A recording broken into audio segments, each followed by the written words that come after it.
Аповесць 4 падарожжаў. Твор Раісы Баравіковай.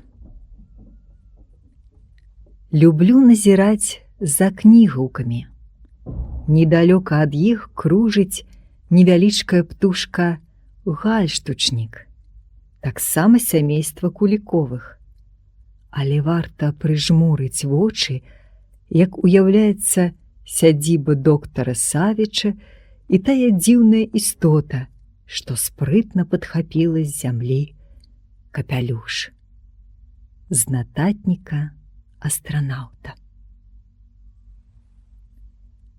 Гальштучнік. Калі мы вярталіся на зямлю з планеты Антарес-5, якая знаходзіцца ў сузор'і Скарпіёна, то ўвесь наш экіпаж быў расчараваны. Справа ў тым, што гэтая планета мае чырвоны колер, чым нагадвае Марс. Але, як мы высветлілі, з Марсам нічога агульнага ў яе няма. Паўсюдна горы і горы. Мы ледзь знайшлі больш-менш роўную пляцоўку, каб пасадзіць наш карабель. Затрымлівацца на планеце, якая ўяўляе сабою каменную глыбу, не мела сэнсу. І мы рушылі да бліжэйшай планетнай сістэмы, куды ўжо даволі часта адпраўляліся экспедыцыі з зямлі, дзе можна было нейкі тыдзень адпачыць у гатэлі. Вось тады і з'явілася на нашых экранах тая маленечкая зялёная планета, якая нагадвала невялікі шарык з ранняй сакаўной травы.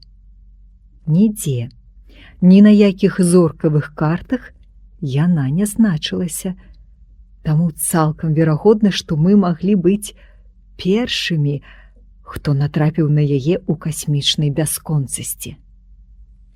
Няцяжка здагадацца, што мы вырашылі зазірнуць на тую планету, што і зрабілі. Першае ўражанне было такое, нібы мы трапілі ў Белавежскую пушчу ці бярэзінскі запаведнік, альбо і ўвогуле у нейкай агромністы здзічэлы сад дзе-небудзь пад Нароўлю ці пад Слуцкам. Але такім было толькі першае ўражанне.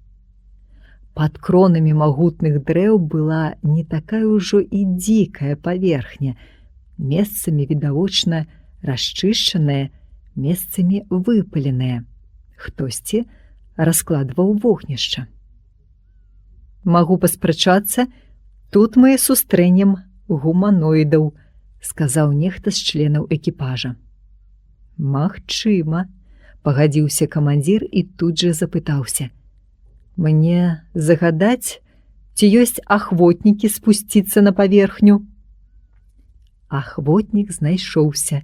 Гэта быў наш доктар Савіч. Камандзір паглядзеў на мяне. Ну а што наш батанік? Тут ёсць што даследаваць. І я не пярэчыў, хаця ведаў тое, што здавалася на паверхні планеты дрэвамі, травою, кустамі, магло быць нечым іншым. Так здаралася неаднойчы. Але на гэты раз камандзір не памыляўся.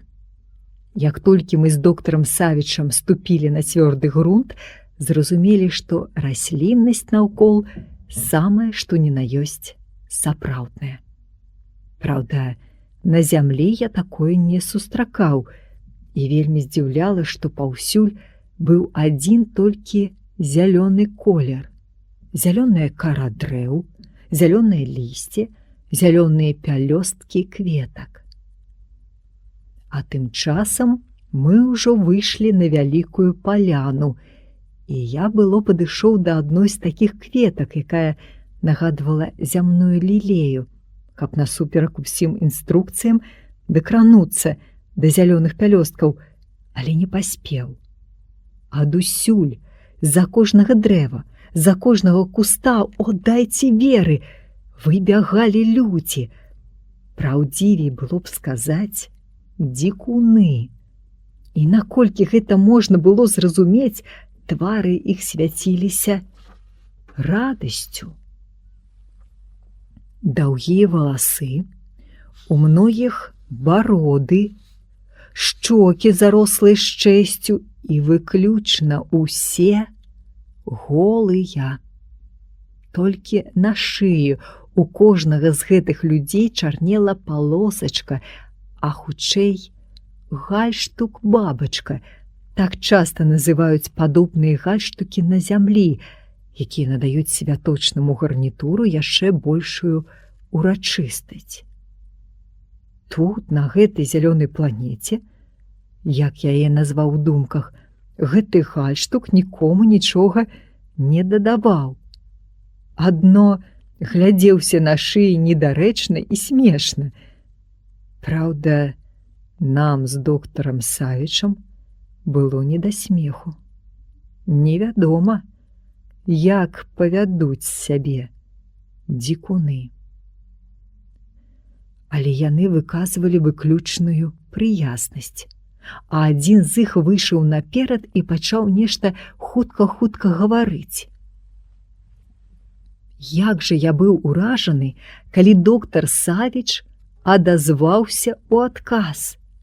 Паміж ім і натоўпам завязалася ажыўленая гаворка.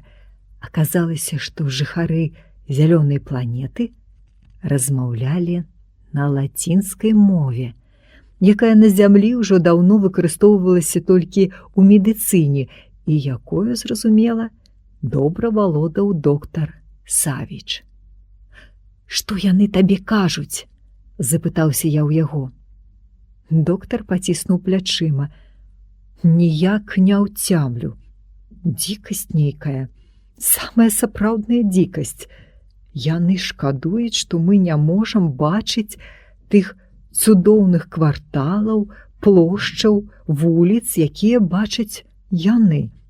Маўляў, тут паўсюль вакол нас навуковыя цэнтры, зоны адпачынку, офісы і спальныя раёны». «Офісы, навуковыя цэнтры вакол нас? Да яны вар'яты!» – засмяяўся я і раптам задумаўся. А зрэшты, адкуль у іх гэтыя веды? Што ім вядома пра офісы, зоны адпачынку? Хто яны нарэшце? Перасяленцы з іншых планет? Ці, можа, зямляне? Нашчадкі тых цывілізацый, што існавалі на зямлі яшчэ да вялікага патопу? Вось толькі ў іхнім абліччы нічога не засталося ад цывілізаванага свету. Племя дзікуноў – першая прыступка развіцця чалавецтва. Гэтымі сваімі думкамі хацеў падзяліцца з доктарам Савічам, але ён з вялікай цікавасцю размаўляў з гуманоідам, якраз з тым, хто самы першы уступіў з намі ў кантакт. Іх гаворка цягнулася доўга. Я нават пачаў тое-сёе даследаваць з навакольнага расліннага свету. Але вось доктар падышоў да мяне, і тое, што ён сказаў, адразу прымусіла згадаць пра наш карабель, падумаць пра небяспеку. А ці не час нам вяртацца? «Бачыш таго бялявага?» – паказваў доктар Савіч на высокага хударлявага бландзіна. «Яго ўнук вынайдзе тут праз паўстагоддзя камп'ютар. А вон той, нізенькі, што размаўляе з самым кудлатым з іх, ён мастак, геній, толькі пра гэта сам яшчэ не здагадваецца. Але праз 20 гадоў яго карціны будуць самымі каштоўнымі не толькі на гэтай планеце.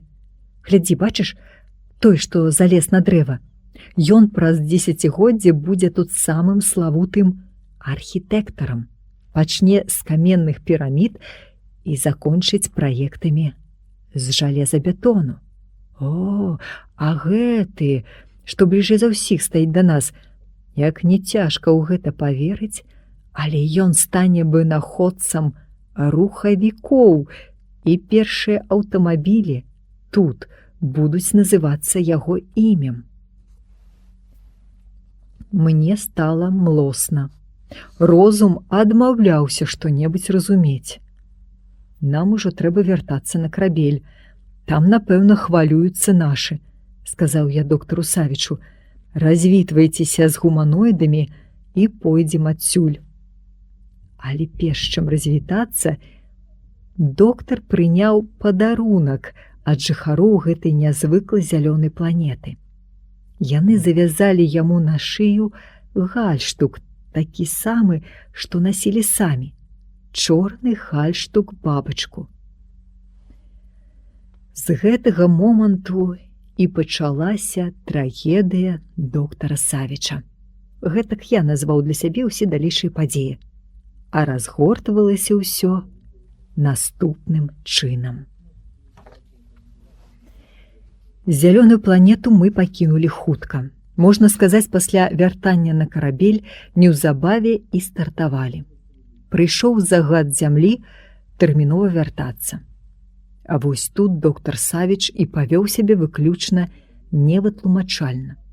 Маўляў, які можа быць загад зямлі, якое вяртанне, калі мы можам ляцець да сузор'я Дзевы, дзе на адной з планет, трошкі ўбок ад самай яркай зоркі гэтага сузор'я, Спікі, жывуць браты па розуме, бо тая планета нішто іншае, як копія нашай зямлі.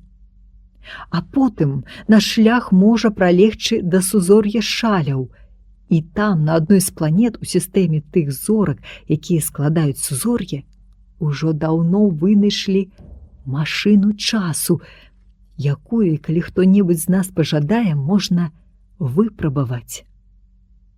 Спачатку да ўсіх гэтых разважанняў доктара мы ставіліся несур'ёзна, чаго не здараецца ад эмацыянальных перагрузак. Але ён пачаў паводзіць сябе агрэсіўна, спрабаваў прарвацца ў адсек кіравання палётам, каб змяніць курс. І тады мы задумаліся, што ж адбываецца з нашым доктарам. Адказ напрошваўся сам з сабою. У доктара усе прыкметы лёгкага псіхічнага расстройства, якое з'явілася пасля таго, як ён пачаў насіць на шыі падораны яму гальштук-бабачку. Як толькі мы прыйшлі да такой высновы, адразу ж прапанавалі доктару зняць яго. Гэтая наша прапанова рассмяшыла доктара. Ды вам усім і не снілася, што гэты гальштук уяўляе сабою, сказаў ён. Гэта праграма, заведзеная на зялёную планету прадстаўнікамі адной з самых высокаразвітых сусветных цывілізацый. Усё выключна проста. Таму, хто носіць гэты гальштук, спачатку выдаецца міраж, мара жыцця. Адсюль і тыя дзівосныя гарады, навуковыя цэнтры, зоны адпачынку, якія бачылі наўкол сябе жыхары зялёнай планеты. Ты ж чуў, батанік, я табе перакладаў. Звярнуўся ён да мяне і працягваў. Але ўсялякую мару трэба увасобіць у жыццё, зрабіць явай. І гэта прадугледжана праграмай. Яна выдае устаноўкі, падрабязнае тлумачэнне, як і што трэба рабіць, каб гэтую мару здзейсніць. Ну, скажам, нехта хоча стаць вялікім кампазітарам, і яму даецца магчымасць уявіць сябе ім. А потым пачынаецца шлях да гэтай вяршыні, па якім і вядзе праграма. Доктар Савіч блытаўся, але яго словы гучалі пераканаўча, хаця хтосьці з нас і запытаўся з недаверам. Ну, а цябе асабіста, куды выводзіць яна? Я ж вам всё растлумачыў. У сузор'і Дзевы, дзе мы сустрэнемся з братамі па розуме і па эвалюцыйным развіцці. Трэба памяняць курс, і мы вернемся на зямлю з грандыёзнай сенсацыяй. Гэты твой гальштук сам па сабе ўжо і ёсць сенсацыя, сказаў я і тут жа папрасіў: дай панасіць яго, хаця б на некалькі гадзін. Разагнаўся. Гэтага ні ў якім разе рабіць нельга. І далей доктар Савіч засцярог: можа здарыцца бяда. Праграма дзейнічае ў станоўчым накірунку толькі тады, калі гэты гальштук дорыцца. Яго трэба атрымаць у падарунак. Інакш спрацоўвае адмоўная энергія і дзеянні праграмы робяцца непрадказальнымі. Ды глупства ўсё гэта, сказаў наш бортмеханік. Казачкі для ідыётаў. Хоць ты, Савіч, і сам доктар, але табе, відавочна, патрэбна медыцынская дапамога. І гэтыя яго словы сталі апошнімі ў той нашай размове з доктарам Савічам. А калі вярнуліся на зямлю, хутка дачуліся, што ў міжнароднай асацыяцыі зоркавых палётаў нашага доктара звольнілі. Для яго пачалося зямное жыццё. Ну а мы, усе астатнія члены экіпажа, неўзабаве адправіліся ў новае міжпланетнае падарожжа. Міналіся гады, і, напэўна, ужо праз некалькі дзесяцігоддзяў я вырашыў месяц-другі адпачыць на зямлі. Космас стамляе. Тады і ўспомніўся мне доктар Савіч. Дзе ён? Што з ім? Звярнуўся ў даведачнае бюро асацыяцыі, дзе адразу ж атрымаў інфармацыю. Доктар Савіч жыве недалёка ад Мінска, мае сваю сядзібу і даўно ўжо адышоў ад лекарскай справы. Мне хацелася пабачыцца з ім, што я і зрабіў неадкладна. Помню, быў сонечны дзень. Я пакінуў машыну далёка ад доктаравай сядзібы, вырашыў прайсціся пешу, сабрацца з думкамі. Згадвалася наша апошняе падарожжа з ім, і, вядома ж, з'яўлялася пытанне, ці захаваў доктар той свой гальштук-бабачку, які атрымаў падарунак ад жыхароў зялёнай планеты. Па ім, тым чорным гальштуку на загарэлай шыі, я і пазнаў доктара. Ён у вялікім саламяным капелюшы і ў адных толькі шортах штосьці перасаджваў у гародзе недалёка ад двухпавярховай драўлянай будыніны, якая глядзелася ледзь не палацам. Праходзіць дзесяцігоддзі, а на зямлі мала што змяняецца. «Доктар Савіч! Доктар Савіч!» – гукнуў я. І хапіла толькі некалькіх імгненняў, как доктар пазнаў мяне і кінуўся насустрач. Яго перапаўняла такое радаснае хваляванне, што, здавалася, ён вось-вось задыхнецца. Яму, відавочна, не хапала дыхання, і каб было лягчэй бегчы, ён спачатку сцягнуў з галавы капялюш, кінуў на сцежку, а пасля, ці можна было паверыць вачам, сарваў з шыі і гальштук-бабачку, які таксама шпурнуў у траву. А я ж помніў, як тады на караблі ён упарціўся, нізавошта не хацеў яго здымаць. Мы абняліся, як добрыя сябры.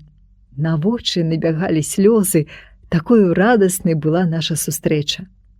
І тут я заўважыў, што з будыніны выбегла нейкая дзіўная істота, хутчэй за ўсё малпачка.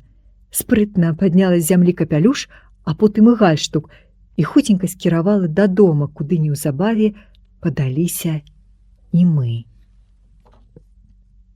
«Ты тут жывеш не адзін?» – запытаўся я ў доктара і дадаў. Я паспеў заўважыць нейкае калматае стварэнне. Няўжо гэтак змяніўся клімат на зямлі, што ў Беларусі пачалі жыць малпы? «Гэта зусім не малпа», – адказаў доктар Савіч. «Я тады яшчэ не лётаў з вамі, мяне пасылалі ў блізкія падарожжы. І вось падчас аднаго з тых маршрутаў на месяцы мы натрапілі на невядомы міжпланетны карабель, які пацярпеў катастрофу. Як не аглядалі, ніякіх жывых істот не знайшлі. Але ў адным з адсекаў адшукалі прабіркі, у якіх былі зародкі. Ты здагадваешся, што адну з тых прабірак я прывёз на зямлю. З зародка, што быў ёй, і з'явілася на свет істота, якую ты назваў малпаю. Але паўтараю, гэта, далі Бог, не малпа, таму што вельмі хутка яна засвоіла усе зямныя мовы. А галоўнае тое, што больш надзейнага, вернага стварэння я не сустракаў. Зараз пазнаёмішся з гэтым маім адданым сябрам. Мы ўвайшлі ў будыніну, адчынілі дзверы ў адзін з пакояў, і тое, што пабачылі, нас уразіла неймаверна. У шыбіну стукалася, білася крыламі невялікая птушка з чорнай палосачкай гальштукам на валяку. Гальштук! Мой гальштук! Закрычаў доктар Савіч у вялікай роспачы. Як жа я мог сарваць яго? Ты разумееш, што адбылося? Ён, напэўна, падняў гальштук, начапіў сабе на шыю, і вось здарылася бяда.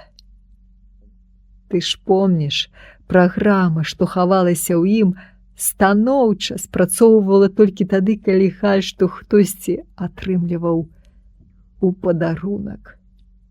Ва ўсіх іншых выпадках гэта адмоўная энергія. Мой добры сябар стаў птушкаю. І доктар Савіч адчыніў фортку. Птушку мы назвалі гальштучнікам. Яе і цяпер можна сустрэць у Беларусі на вялікіх спустошаных лугах, пашах, куды выганяюць пастухі свае статкі. Толькі гальштучнік не заўважае гэтай спустошанасці. Яму, напэўна, бачыцца наўкол зялёныя гаі ды парослыя сакаўною травою паляны. Але справа ўжо не ў гальштучніку. Дык тое, пра што ты нам тады расказваў, усё ж было праўдаю? Запытаўся я ў доктара пасля таго, як птушка вылецела ў фортку. А ты што, сумняваўся? Мы ўсе сумняваліся, сказаў я. Думалі, ты страціў розум? Таму цябе і звольнілі. Тым жа днём я расказаў доктару, што Міжнародная асацыяцыя зоркавых палётаў рыхтуе вялікую экспедыцыю з адной толькі мэтай – расшукаць у касмічных глыбінях братоў па розуме, хто прайшоў падобную да зямной эвалюцыю ў сваім развіцці. Трэба ляцець да сузор'я Дзевы, сказаў доктар і праз невялікую паўзу запытаўся. Як ты думаеш, мне не адмовяць, калі я папрашуся ў гэтае падарожжа? Ён сапраўды папрасіўся праз нейкі час, і яму не адмовілі. Мы зноў былі членамі аднаго экіпажа і неўзабаве ляцелі ў сузор'е Дзевы на планету, якая уяўляе сабою копію Зямлі. Ва ўсякім выпадку мы гэтак думалі. Зямля 2. Псіхолог Галя, яе мы зрэдку бралі ў свае падарожжы, зайшла на карабель апошняй. Сумам паглядзела ў ілюмінатар, потым на мяне. Сымон, а табе не шкада пакідаць тую ружовую стужачку, што ўжо з'явілася на даляглядзе? Запыталася яна. Сонца пачынае ўставаць, хутка ўсё жыве, птушкі зашчабечуць, як яны ўмеюць шабятаць толькі на зямлі. Я не паспеў ёй адказаць і, прызнацца, не любіў падобных размоў. Ну, устае сонца і устае. Не першы і не апошні раз на зямлі. У нашай сонечнай сістэме. Што ж на гэтым засяроджвацца? Ты больш што ўжо чуецца голас пілота-робота. Праз 10 хвілін стартуем. Пачынайце пагружацца ў сон.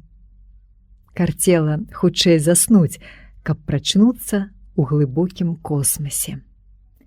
Сон на гадзіну падчас старту Старая традыцыя яшчэ з тых часоў, калі мы, беларусы, толькі пачыналі падарожнічаць па сусвеце, і якое мала ўжо хто прытрымліваўся. Але мы ніколі не парушалі яе. Не парушылі і гэтым разам. Нам дазвалялася падключацца да кінасерыялаў, якія кадр за кадрам пракручваліся ў сне. Я падключыўся да мульціка і спаў роўна гадзіну.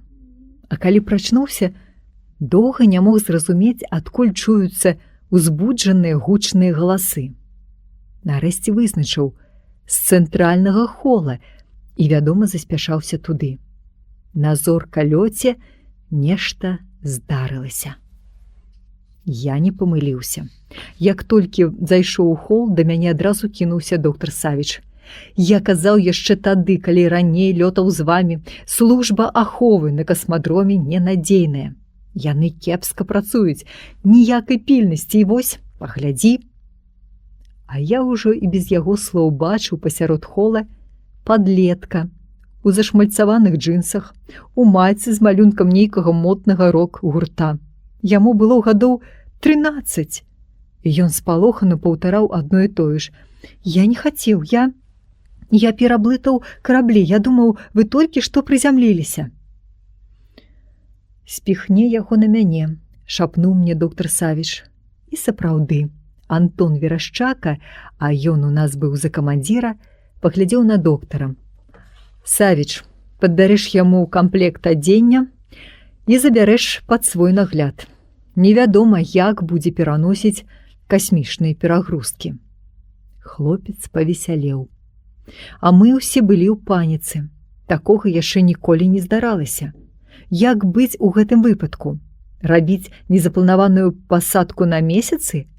А калі там не будзе карабля, які пляцеў на зямлю? Чакаць, пакуль з'явіцца, ці выклікаць спецыяльны рэйс?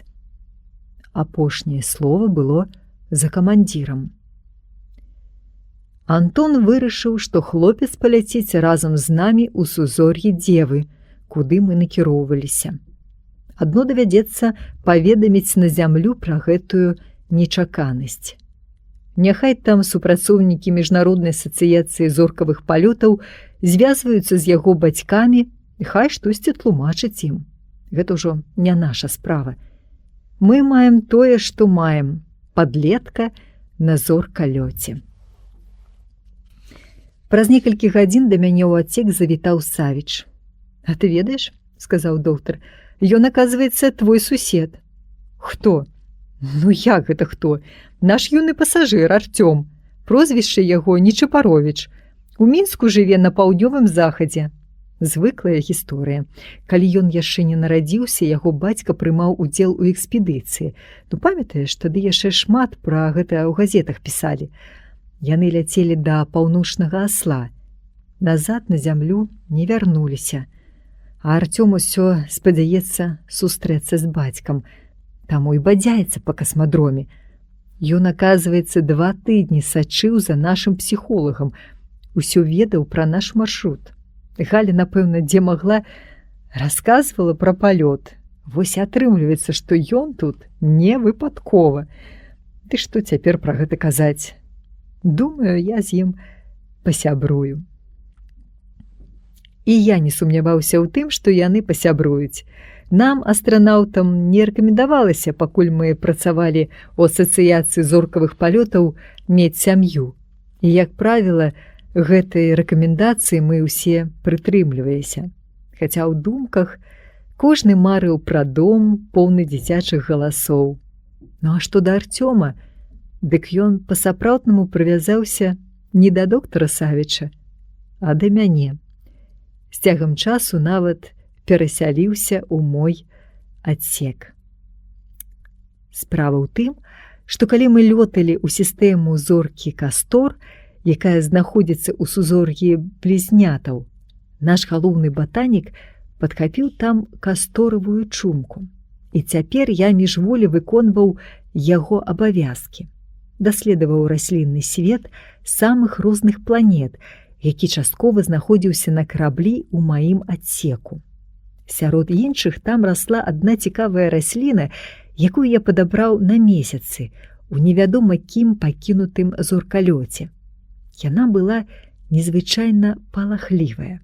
Падыходзіш да яе, узмахваеш рукою, і сцяблінкі пачынаюць трапятаць, быццам баяцца, што ты зараз выткнеш расліну. Яна засынала і прачыналася. Калі засынала, складвала лісток да лістка. Расліна цвіла. У яе была адна кветка, падобная да тых, што на зямлі называюцца ільвіным зевам. Праз гэты зеў я паіў расліну па кропельцы з піпеткі. Потым гэта пачаў рабіць Арцём. І расліна лашчылася яго, дакраналася лісцем да рук. Ён і імя расліне прыдумаў – Ням-ням. Браў піпетку з кропелькамі вады, падыходзіў да расліны. Ну што, ням-ням, будзем есці. І мне здавалася, што ў гэты момант расліна ціхенька смяялася. Ляцеў час, а з ім насустрач чарговай невядомасці ляцелі і мы. Аднойчы я ўключыў экран знешняга назірання, што займаў ледзь не ўсю сцяну майго адсека, і зразумеў, што мы мінаем сузор'е Льва. Заставалася ззаду яго самая яркая зорка-гігант – Рэгул. Наперадзе было сузор'е Дзевы. І вось неяк Арцём, калі мы з ім зноў сядзелі ля ўключанага экрана, запытаўся ў мяне: «А чаму сузор'е, да якога мы ляцім, называецца Дзева?»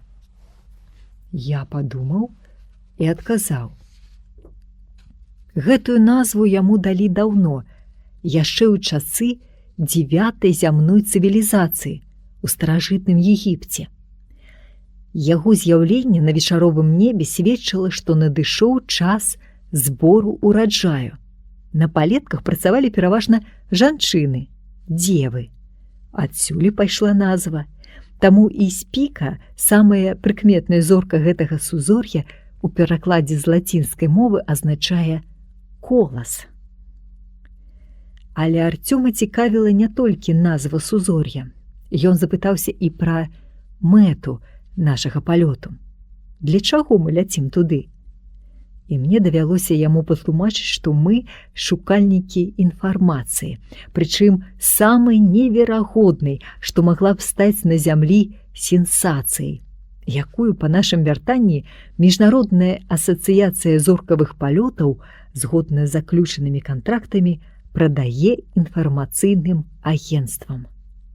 «Гэта Спіка?» – абарваў мяне на паўслове Арцём і паказаў позіркам на экран. Я анямеў. На экране вымалёўваўся ярка-блакітны шар. «Зямля?» – перахапіла ў мяне дыханне. «Але якая ж тут можа быць зямля?» Гэта была ці не першая планета ў сузор'і Дзевы, якая усім сваім выглядам, кропля ў кроплю, нагадвала зямлю. І калі мы ўжо завіслі над ёю, выбіраючы найбольш прыдатнае месца для пасадкі, больш за ўсіх здзіўлялася Галя, наш псіхолог. Яна была надзвычай усхваляваная, усё ускрыквала і ускрыквала. «Ну, хіба можа такое быць?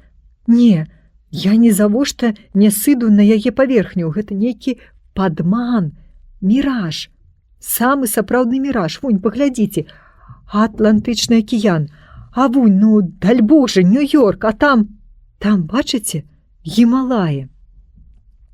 «Хлопцы, шукайце позіркам Белавежскую пушчу», не то жартам, не то ўсур'ёз сказаў наш камандзір. «Яе возьмем за арыенцір. Ну, а сядзем, зразумела, пад Мінскам, адкуль і стартавалі, на нашым касмадроме за Раўбічамі». І ўсе засмяяліся. Вядома, яго словы прынялі за жарт.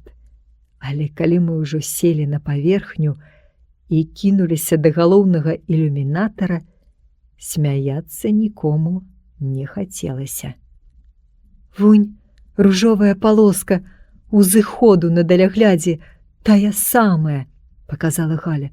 «Ты помніш, Сымон, я казала табе пра яе? Сонца хутка пачне ўставаць. І яна ўздыхнула з пытаннем у позірку. Досвітак. Мы на сваім касмадроме. А памятайся, псіхолог, карабель праляцеў такую адлегласць, мільёны кіламетраў. Глядзіце, глядзіце, вунь зоркалёт Грынчука. Я ведаю іхняга бортмеханіка, закрычаў наш старшы пілот, які кіраваў пілотамі-робатамі. Там іхні бортмеханік.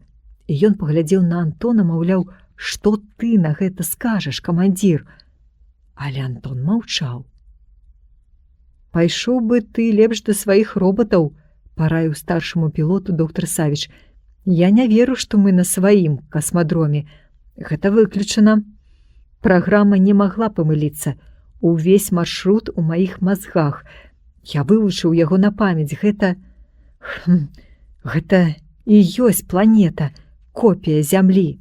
Ха, праграма, і бортмеханік таксама копія, выгукнуў нехта. Яго падтрымала Галя.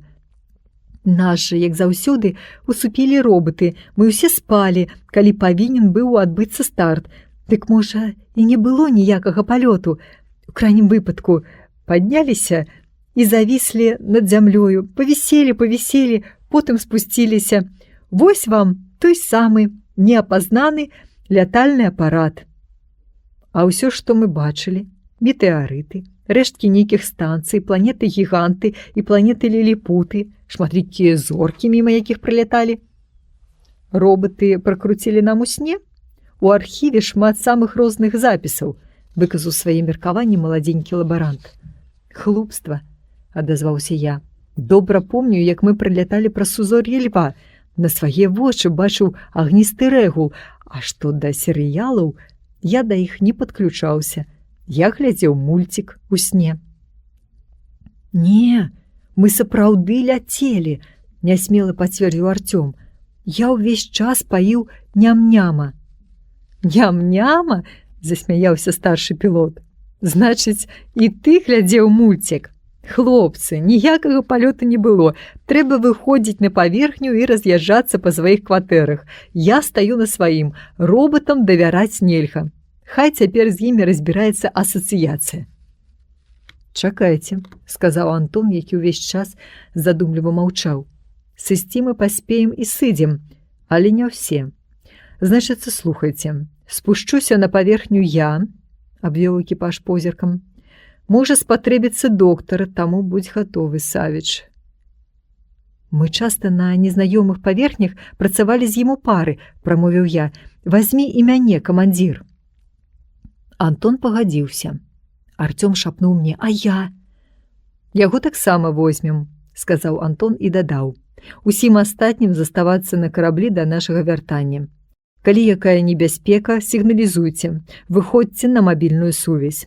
Думаю, мы хутка ўсё высветлім. І папрасіў лабаранта. Зрабіце замеры на наяўнасць паветра.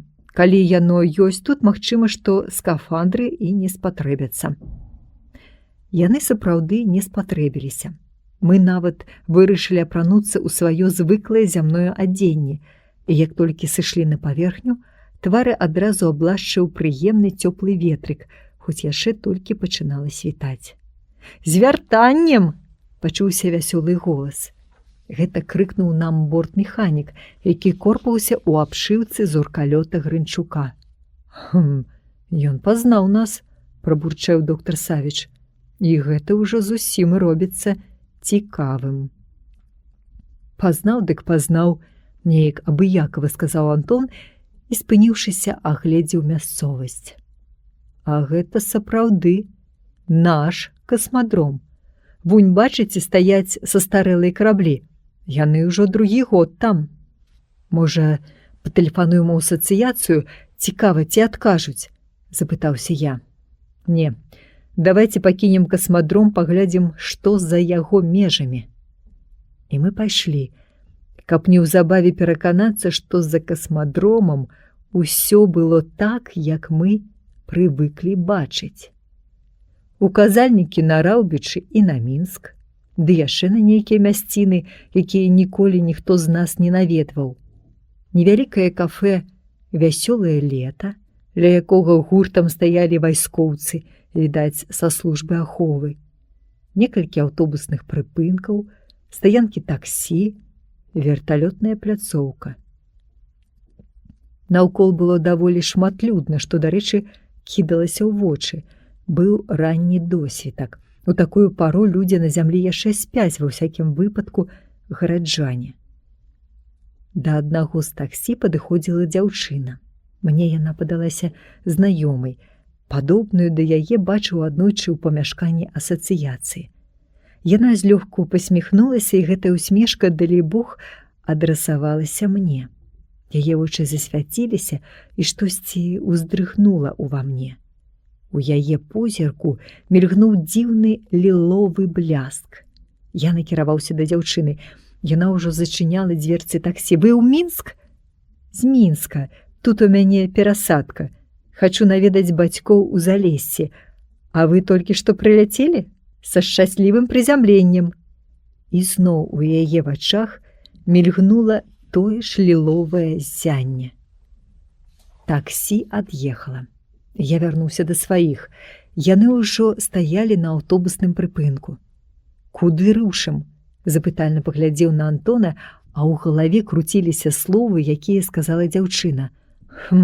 Са шчаслівым прызямленнем. Ну не ўрабічыш, у Мінск, вядома, адказаў Антон, а потым запытаўся: што, знаёмую сваю пабачыў? Я толькі пасміхнуўся ў адказ. Ну і планетка, думаў я, калі мы ўжо трэсліся ў паўпустым аўтобусе. Колькі ж загадак тоіць у сабе сусвет. Пакінуць зямлю, праляцець паўгалактыкі і зноў апынуцца на зямлі. Гэта была самая сапраўдная неверагоднасць. А можа, сапраўды мы нікуды не ляцелі? І тут з'явілася думка. Артём, сказаў я, ты пазвані сваёй маці. Што там у цябе дома? Хвалюецца, напэўна. Вось тэлефон. Артём узяў мабільнік, пачаў набіраць нумар, і мы ўсе пачулі голас. Алё? Мам, гэта я. Ну дзе цябе носіць? Галодны днямі ходзіш, хоць бы што ўзяў з халадзільніка. Аліку званіла, думала, ты ў яго. Божа, сын называецца. Колькі ўжо дзён не бачыліся. А мы ж на нямігу збіраліся красоўкі купіць. У цябе красоўка адна дзіравая. Зараз жа, каб быў дома. Я паглядзеў уніз пад ногі. У Артёма сапраўды была дзіравая красоўка. Ён аддаў мне тэлефон. Усе маўчалі. Мне ехаць дадому? Праз нейкае імгненне запытаўся ён. Разумееш, нахіліўся да яго доктар Савіч. Ужо даўнавата мы спыніліся на адной зялёнай планеце. Там жыхары, што жылі на ёй, далі мне арыенцір, своеасаблівую праграму, якую завезлі туды прадстаўнікі адной з самых высокаразвітых сусветных цывілізацый. Згодна з гэтай праграмай, каб сустрэцца з братамі па розуме, што, зразумела, можа стаць найвялікшай сенсацыяй, мы павінны былі ляцець менавіта сюды, на копію зямлі. А моя мама? Не, гэта наша зямля, і ніякая не копія, гэта наш Мінск, упэўнена сказаў Артём. Ды вось жа за акном толькі што прымчала машына. У ёй я заўважыў свайго аднакласніка Толіка Прышчэпчыка. Я хачу дамоў. Пачакай, сказаў яму Антон. Табе ж цікава з намі. Дамоў ты паспееш. І паглядзеў на мяне. А мы ўжо сапраўды ўехалі ў горад. Вы заўважылі? Пазнаеце, за вокнамі мільгае праспект пераможцаў. Дзе будзем выходзіць? І ў яго голасе чулася нейкая ненатуральная весялосць. І тут я ўспомніў мяшэчак з рачным пяском. Гэты пясок быў з берага лошы, дзе калісьці даўно прайшло маё дзяцінства. Я заўжды браў гэты мяшэчак з сабой ва ўсе свае далёкія падарожжы, каб памятаць, адкуль я. Гэтым разам мяшэчак застаўся дома. Я забыўся яго ўзяць. Цікава паглядзець, ці знайду яго цяпер у сваёй кватэры. Трэба ж хоць за нешта зачапіцца, каб нарэшце канчаткова праясніць, мы на сваёй зямлі, ці ўсё ж гэта чужая планета. І я сказаў Антону: «А давай выйдзем на паўднёвым захадзе. Зойдзем да мяне, я пакармлю вас, у мяне шмат прысмакаў, ёсць нават грыбы марынаваныя, мінулым летам збіраў іх у Налібоцкай пушчы». «Я не супраць», — падтрымаў мяне доктар Савіч. «Недалёка ад цябе жыве адна моя знаёмая, Лора, медсястра. Ёй здаралася вылятаць на месяц. Перад самым гэтым нашым палётам я тэлефанаваў ёй. Яна збіралася зноў кудысьці ляцець». Ён паглядзеў на Антона і дадаў: «Была цікавая размова. Пабачым, што яна цяпер скажа». Вось і доктар Савіч хоча з нечым зверыцца, супаставіць адно з адным. Падумаў я, Антон сказаў: «Я раю бы вам не расслабляцца. А куды ехаць мне, ў прынцыпе, усё роўна. Цяпер галоўнае для нас да ўсяго як след прыглядвацца. Потым зробім нейкую выснову». І мы выйшлі з аўтобуса на паўднёвым захадзе, дзе хутка апынуліся ў маім двары. Там пачаў цвітаць бэз, і яго кусты ўжо не дыхалі водарам. Я міжволі пашкадаваў, што не давялося бачыць гэтага кароткага цвіцення. А калі адвёў позірк ад кустоў бэзу, яшчэ здалёк заўважыў постаць свайго суседа, у мінулым астрафізіка. Ён заўжды хадзіў з драўляную кульбаю, якую ўзмахваў у знак прывітання. Узмахнуў і на гэты раз. Пачакаў, пакуль мы падыдзем да яго.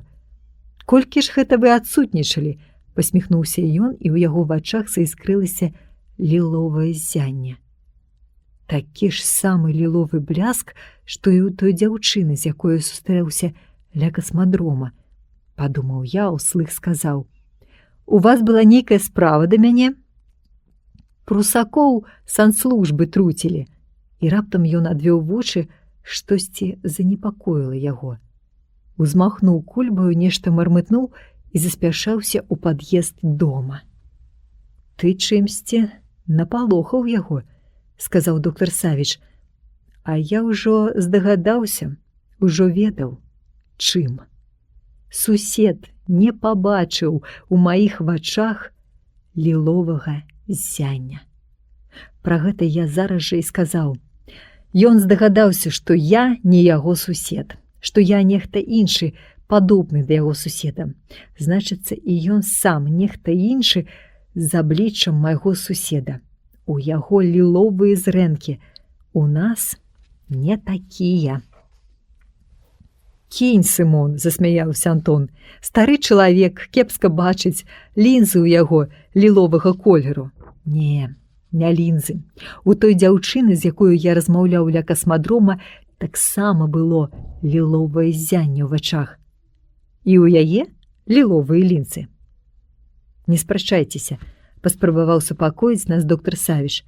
«Зараз зойдзем у кватэру, я патэлефаную Лоры, і, магчыма, мы хутка нешта высветлім». «А што высвятляць? Ну, можа быць, планета копія Зямлі, я дапускаю. Ландшафт падобны, атмасфера, магнітнае поле і ўсё такое. А тут...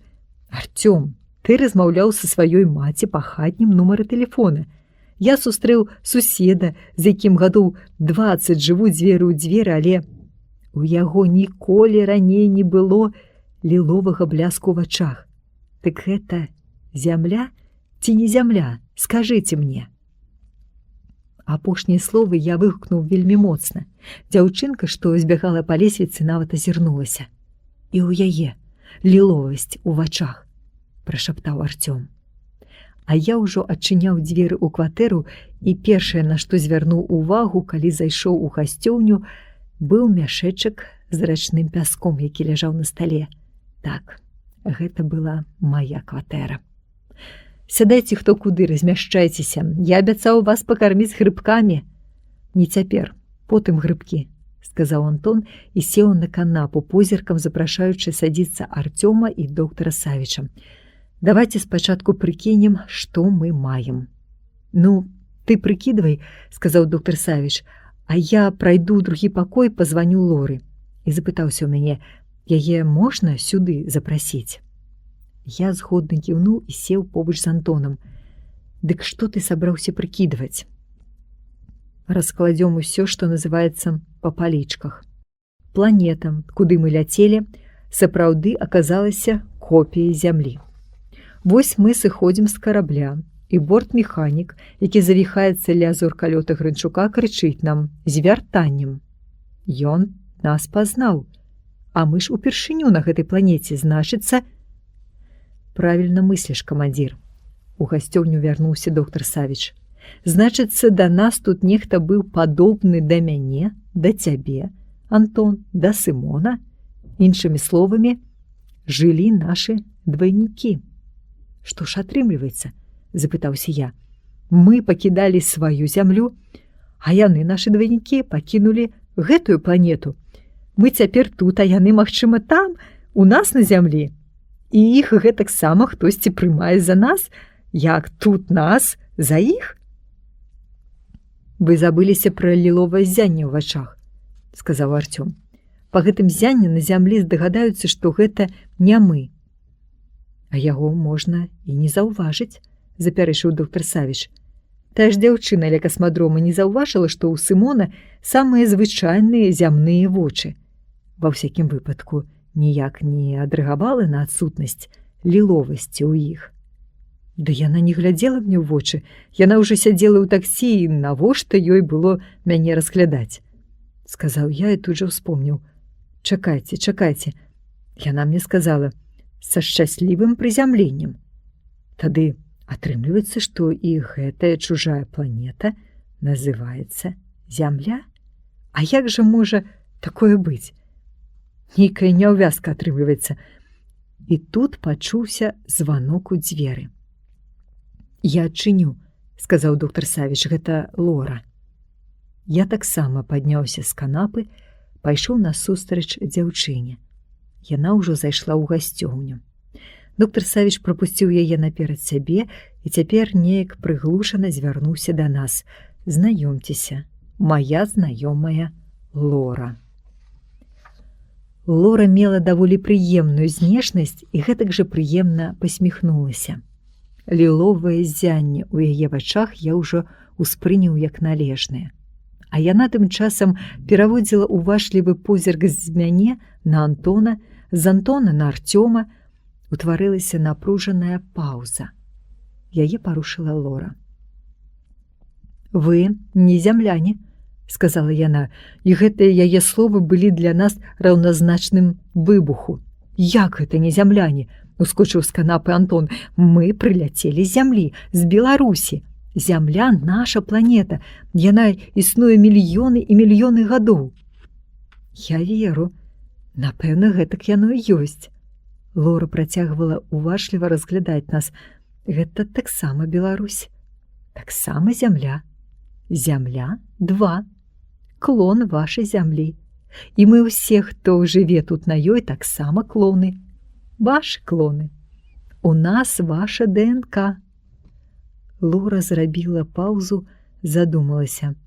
Праўда, я пра ўсё гэта ведаю вельмі цьмяна, на ўзроўні чутак. Ва ўсякім выпадку такой гіпотэзы прытрымліваюцца многія і многія нашы вучоныя. Калі ім верыць, дык ваше чалавецтва і наша існуюць паралельна мільёны і мільёны гадоў. І ў нас аднолькавая эвалюцыя, ідэнтычнае развіццё. Вы — гэта мы гэта вы. Нас розніць толькі адно. У гэты момант званком адазваўся Антонаў мабільнік. Нехта званіў з карабля. Антон уважліва выслухаў, потым запярэчыў. «Ні ў якім разе. Хай звоняць, хай патрабуюць. Я забараніў сыходзіць на паверхню». І ён адключыўся, паглядзеў на Лору. «Ну дык што нас розніць?» Той, хто стварыў зямлю 2, лічаць некаторыя нашы вучоныя, вырашыў усім нам, яе жыхарам, зрабіць падарунак. Мы несмяротныя. У нашых вачах, у зрэнках ёсць крышталік. Гэта рухавік бясконцасці. рухавік вечнага жыцця. Ён нейкім чынам звязаны з ядром нашай планеты, з яго сілавымі энергіямі. Наша зямля нас сілкуе, таму мы ніколі не спім. Мы не ведаем, што такое сон. Мы заўсёды ў бадзёрым стане. У вашых зрэнках няма рухавіка вечнага жыцця. Вы смяротныя.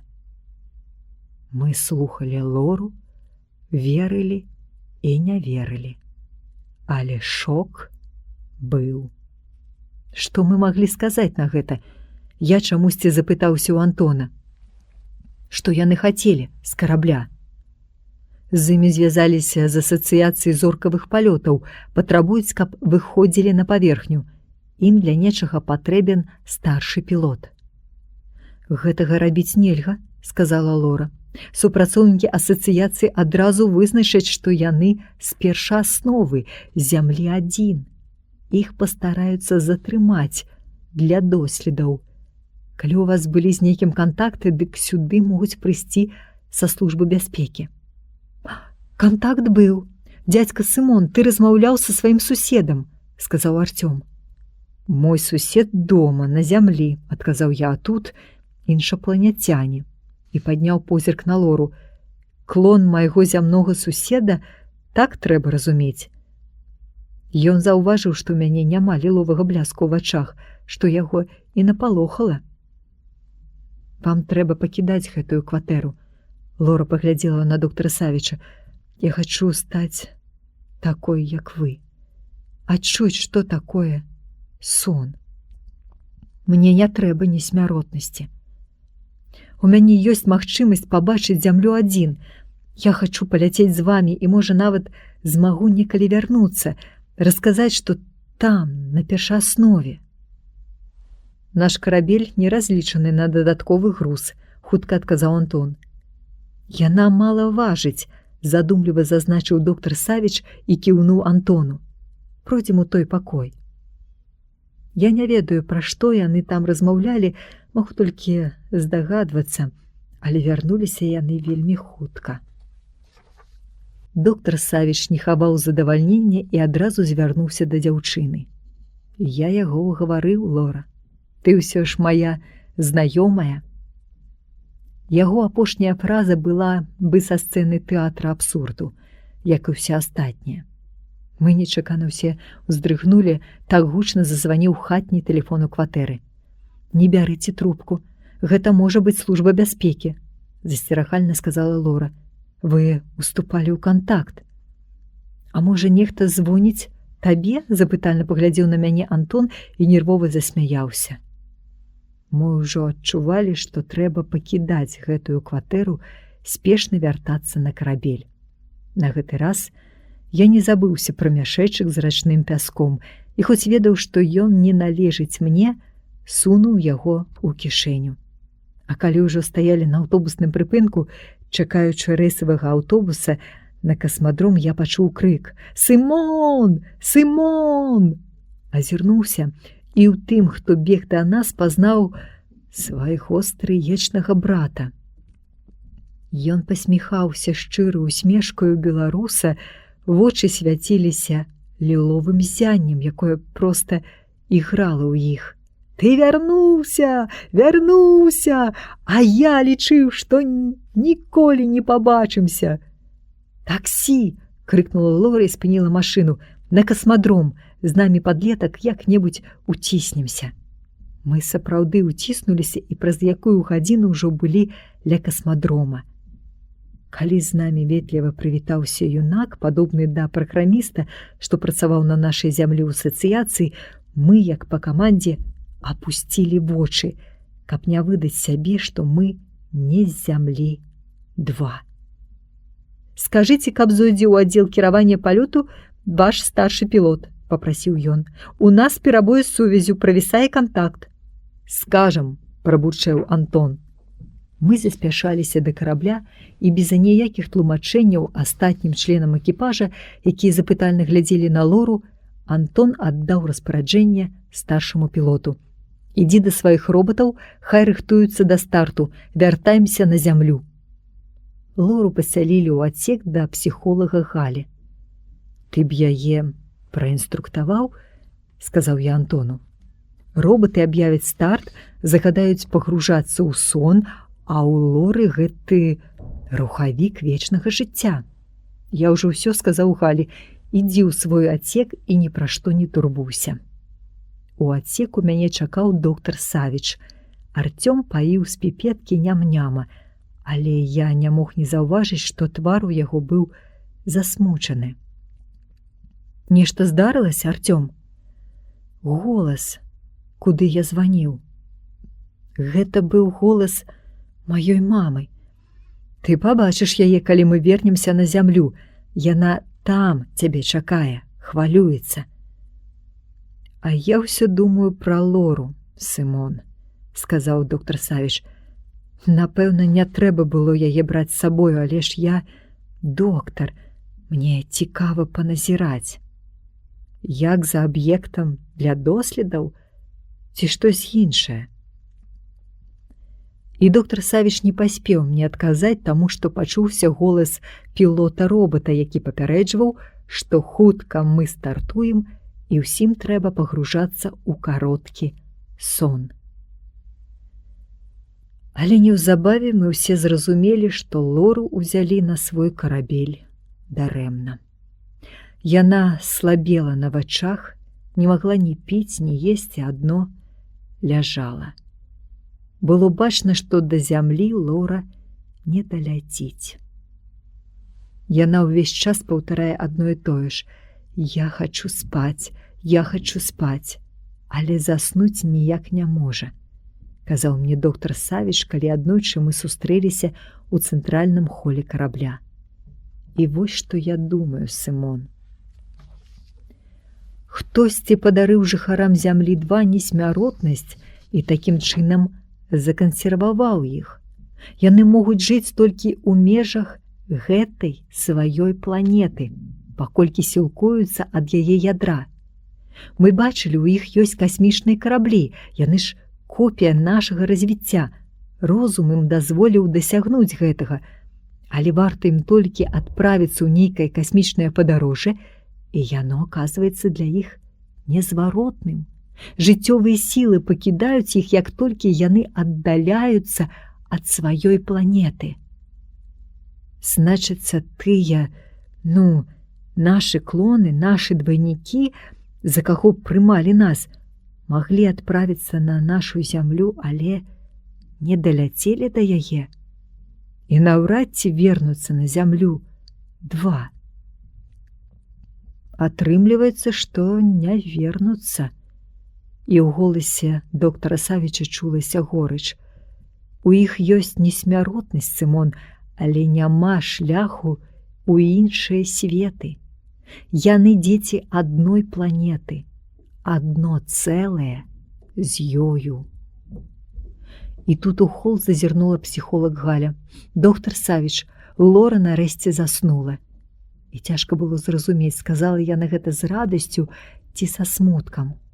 А вось доктар змяніўся ў твары.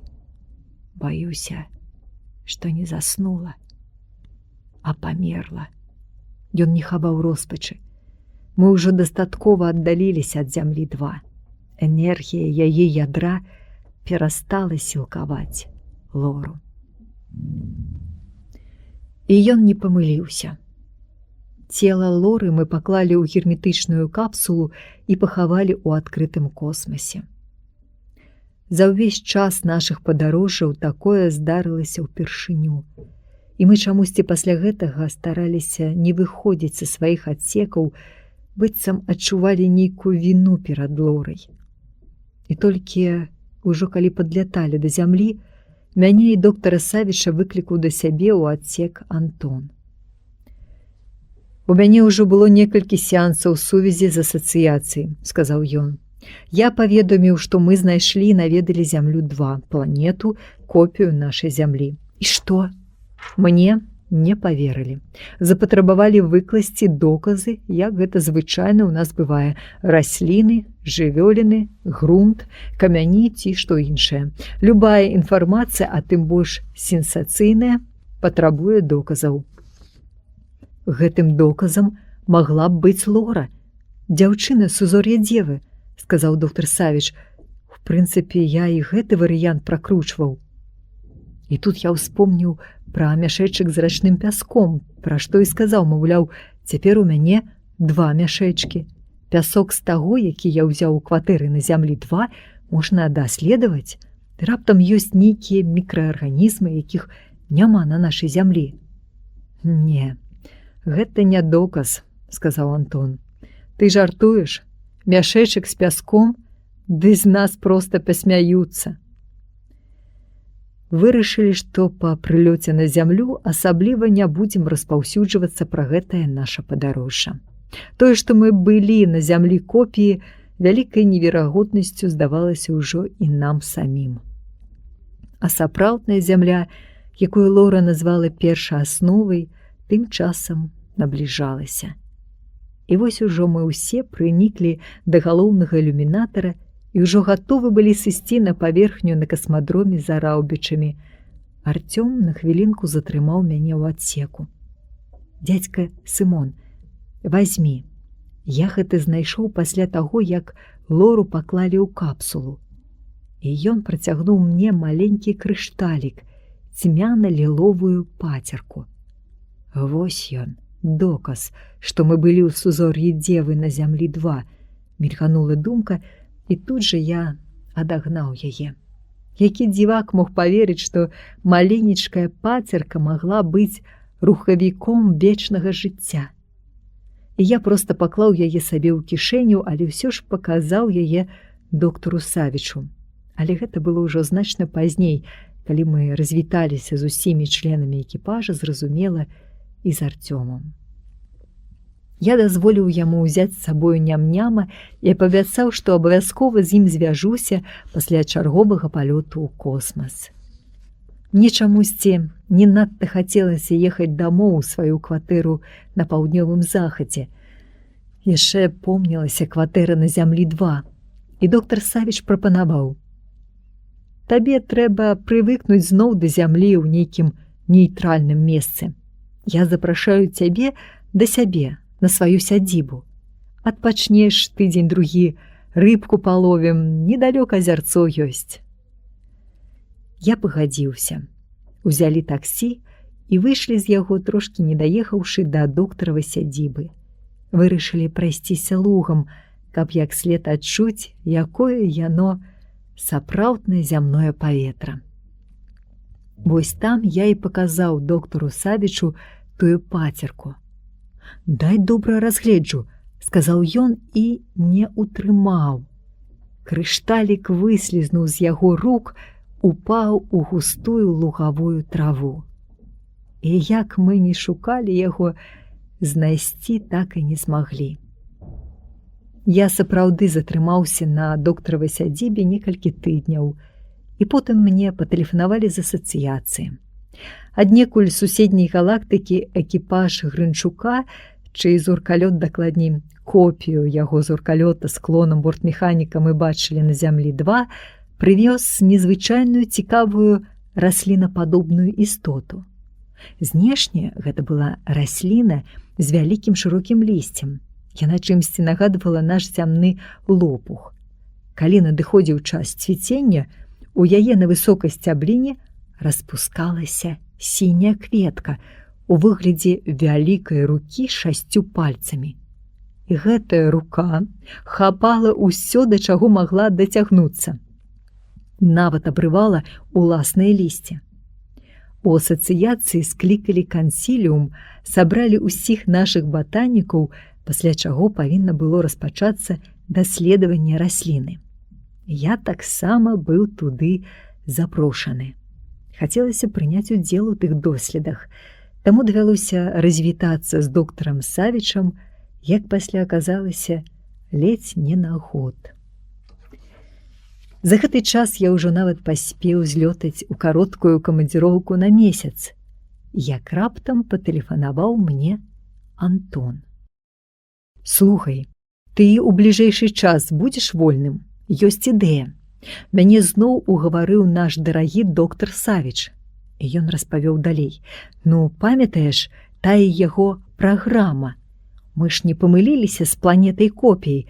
Дык чаму б не паляцець да сузор'я Шаляў, у якім, калі зноў жа верыць праграме, на адной з планет у сістэме зорак, што яго складаюць, ужо даўно вынайшлі машыну часу.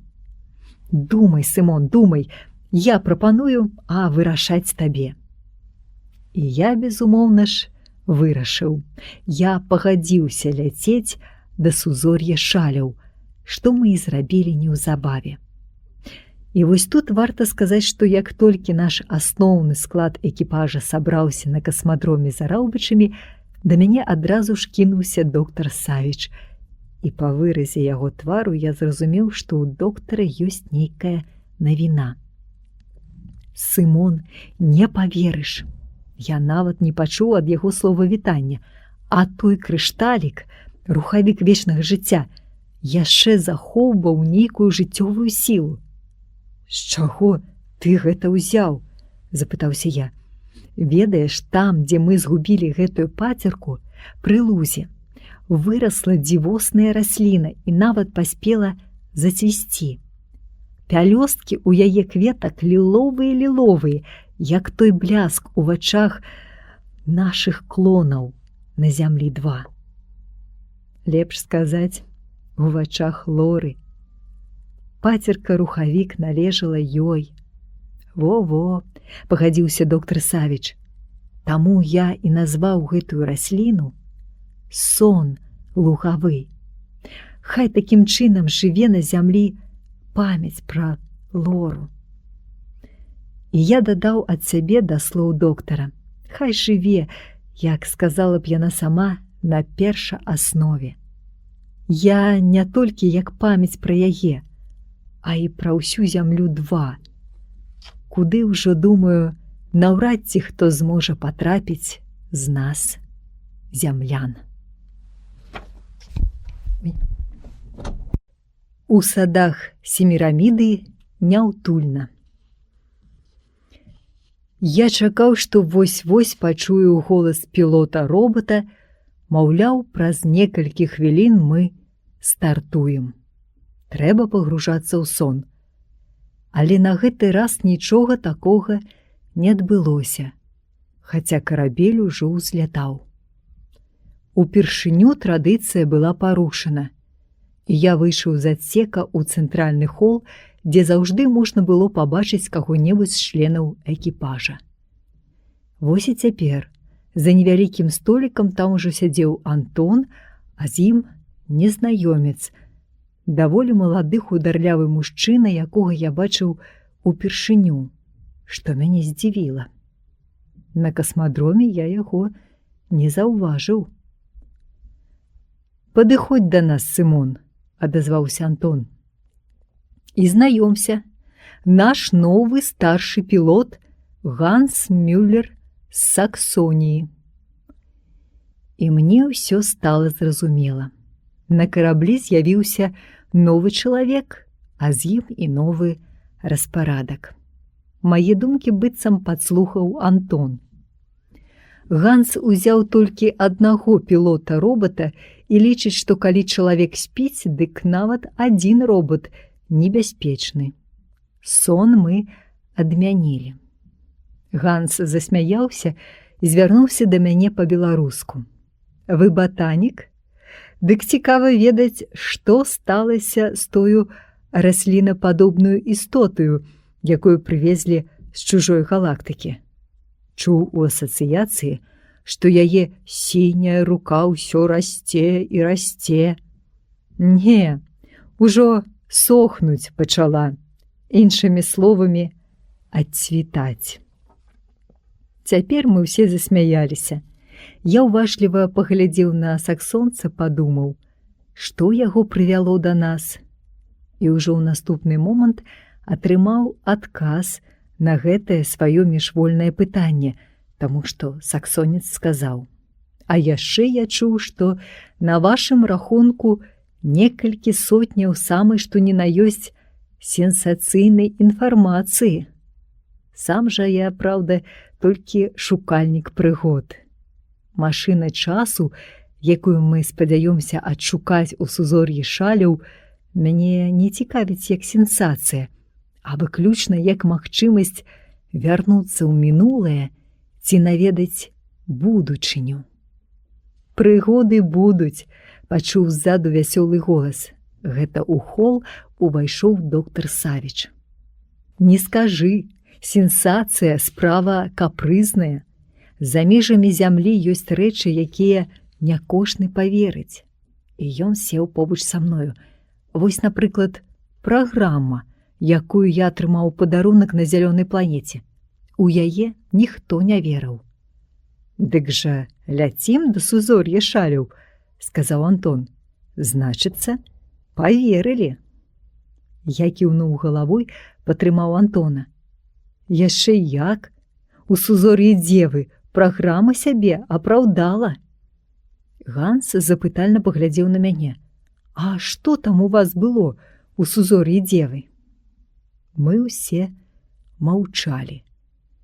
Паўза зацягнулася. Тады саксонец запытаўся зноў.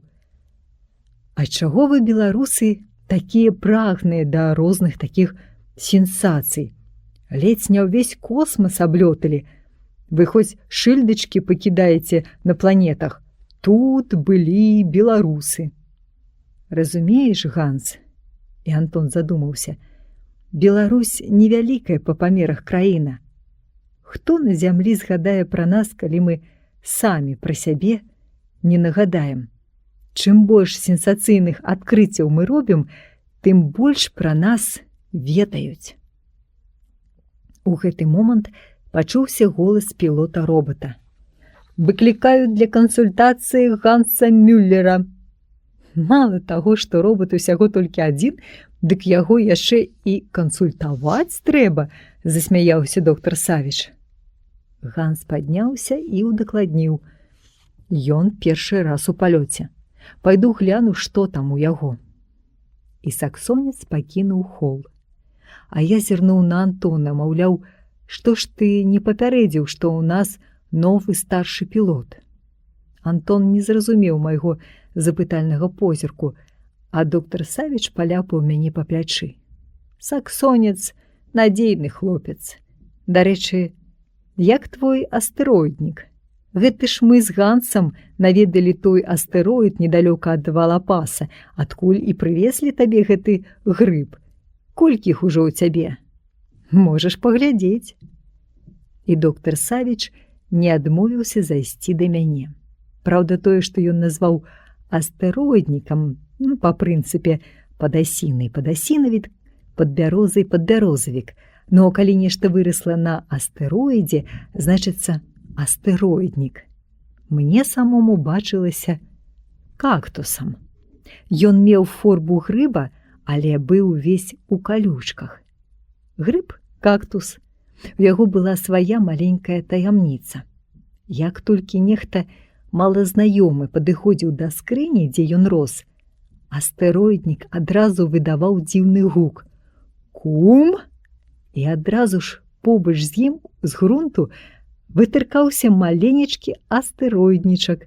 Быццам астэроіднік тым самым хацеў сказаць: «Не чапай мяне, я не адзін, нас многа». З-за гэтага я рэдка каму яго паказваў. Навошта мець на караблі плантацыю не то грыбоў, не то кактусаў? «Я падыду да астэроідніка адзін», – сказаў доктар Савіч, як толькі мы зайшлі ў мой адсек. Калі ласка, я не пярэчыў яму. І вось ужо чую з глыбіні адсека знаёмае: «Кум!» І тут жа голас доктара Савіча: «А ты Артёму яго паказваў?» І мне стала зразумелым, чаму раптам доктар Савіч згадаў пра астэроідніка. Ён, напэўна, не ды і ўспамінаў Артёма, як, дарэчы, я сам. Адсек ад самага пачатку гэтага палёту мне здаваўся апусцелым. Гэтае пачуццё адзіноты не пакідала і надалей. Я паспеў палюбіць і прывязацца да Артёма. Мне не хапала яго. І вельмі часта, калі садзіўся да экрана знешняга назірання, уяўляў, як бы гэта цяпер мы маглі сядзець разам. І Артём, напэўна, зноў запытаўся б: а чаму сузор'е, куды мы ляцім, мае назву Шалі? І я адказаў бы яму, што, магчыма, гэтая назва прыйшла са старажытнага Вавілона, з той зямной цывілізацыі, якая дасюль у многім з'яўляецца для сучасных зямлян загадкай. Старажытныя астролагі, якія жылі там, безумоўна назіралі за сонцам. Яны маглі гэта рабіць са славутай Вавілонскай вежы. І, вядома ж, аднойчы заўважылі, што калі сонца знаходзіцца ў гэтым сузор'і, дык на зямлі дзень пачынае раўняцца начы. Атрымліваецца раўнавага. З зямлі няўзброеным вокам звычайны чалавек можа бачыць, як у гэтым сузор'і цьмяна падмігваюць 7-8 зорак. Але калі паглядзець у тэлескоп, іх, напэўна, значна больш. Ёсць там, безумоўна, і планеты. Дык што, мы будзем садзіцца на кожную з гэтых планет, пакуль не знойдзем машыну часу? Мог бы ў мяне запытацца Артём. І я адказаў бы яму: магчыма, гэта нам і давядзецца зрабіць, але затое які цікавы свет мы можам адкрыць для сябе. Ты ўжо меў магчымасць пабачыць, што ў космасе могуць сустрэцца такія неверагоднасці, што людзям на зямлі цяжка паверыць. І потым, калі б мы ўжо дасягнулі сузор'я, сапраўды маглі б адкрываць для сябе планету за планетай. А можа, гэтага і не спатрэбілася б, таму што на першай жа планеце мы маглі б сустрэцца з невядомым для сябе светам. І гэты свет прадэманстраваў бы нам сваё вынаходніцтва. Машыну часу. Геніяльнае адкрыццё таемнага чужога розуму. Гэтак думалася мне даволі часта, а на самай справе ўсё атрымалася па-іншаму. Зусім непрадказальна. Аднойчы я займаўся вывучэннем раслін, якія былі ў адсеку, і раптам адчуў, што карабель пачаў вібрыраваць. Усё, што знаходзілася наўкол, затрэслася, захісталася, і ў тое ж імгненне пачуўся голас пілота-робата: «Не ўпадайце ў паніку, сітуацыя высвятляецца, чакайце далейшых звестак». Вібрацыя працягвалася. Я ўжо было хацеў ісці ў цэнтральны хол, як у адсеку ўвайшоў доктар Савіч. «А чаму ў цябе не ўключаны экран?» – запытаўся ён. «Уключай. Па маіх разліках, а я ж кіруюся арыенцірам праграмы, мы ўжо ў межах сузор'я Шаляў. І то толькі паглядзі, што ў нас па курсе». Я ўключыў экран і ўжо не мог адарвацца ад яго. На ім вымалівалася планета, абкружаная аблокамі. І яна нібы варылася ў іх, гэтак яны бушавалі і віхурыліся. Тысячы і тысячы маланак праціналі іх, звіваліся ў вогненныя клубкі і раскручваліся. Нібыта агністыя змеі, маланкі чапляліся адна за адну, утвараючы самыя розныя геаметрычныя фігуры. Аблокі свяціліся то ружовым, то блакітным зяннем. Мігатлівыя агні выстрэльвалі з іх, і мільёны іскраў уцягваліся назад у аблокі. «Касмічны ураган», – сказаў доктар Савіч. «Мы не праб'емся праз яго да планеты, ды і невядома, што там на ёй». «Увага! Карабель прыцягваецца планетай!» – пачуўся голас, і на гэты раз не пілота-робата, а Ганса Мюллера. «Спрабую вывесці яго з-пад яе ўздзеяння». «Гэта катастрофа», – сказаў я. «Калі карабель прыцягваецца, мы можам урэзацца ў гэтую вогненную кашу. Мюллер класны спец. Але гэтыя словы доктара Савіча мяне не супакоілі. Я глядзеў і глядзеў на экран, і мне думалася, што, напэўна, гэтак выглядае пекла. У адсек зазірнуў Антон. Прывыклі да трасучкі? Робота ўжо, напэўна, штампуюць. Быў бы чалавекам, сказаў бы, што страціў прытомнасць. Бортмеханік спрабуе вярнуць яго да жыцця. Ты не пра робота. Ты лепш скажы, што будзе з караблём, запытаўся ў Антона доктар Савіч. А што можа быць? Адказаў Антон. У гэтай планеты ёсць два спадарожнікі. Адзін ледзь заўважны з пылу, на другім саксонец паспрабуе зрабіць пасадку. Мы сапраўды неўзабаве завіслі над гэтым другім спадарожнікам, але карабель ўсё яшчэ вібрыраваў. І бортмеханік Алексей, якога звычайна мы рэдка бачылі, такі ён быў некамунікабельны, цяпер нібыта апраўдваўся перад кожным з нас. Хлопцы, ну далібог жа ўсё ў парадку, усе прыборы ў норме. Такое адчуванне, быццам вось-вось на караблі ўсё адмовіць. Ты робота вярнуў да жыцця? Запытаўся ў яго доктар Савіч. Вярнуў, ён у сябе ў адсеку.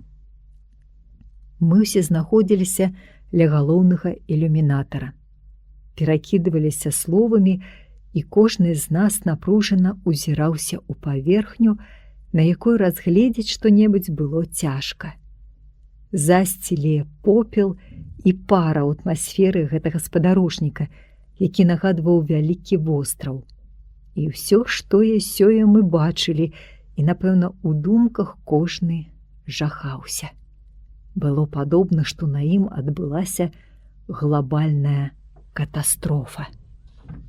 Бачыце, горы, ля іх белыя слупкі, казаў Антон. Гэта, напэўна, езеры, і тэмпература вады ў іх даволі высокая. Пара адсюль бачная. Ты на галоўнае не звярнуў увагі, адазваўся доктар Савіч. Вон тая гара самая высокая. Гэта ж вулкан, і не патухлы. Над кратарам клубы дыму. Але, думаю, вывяржэнне ўжо адбылося.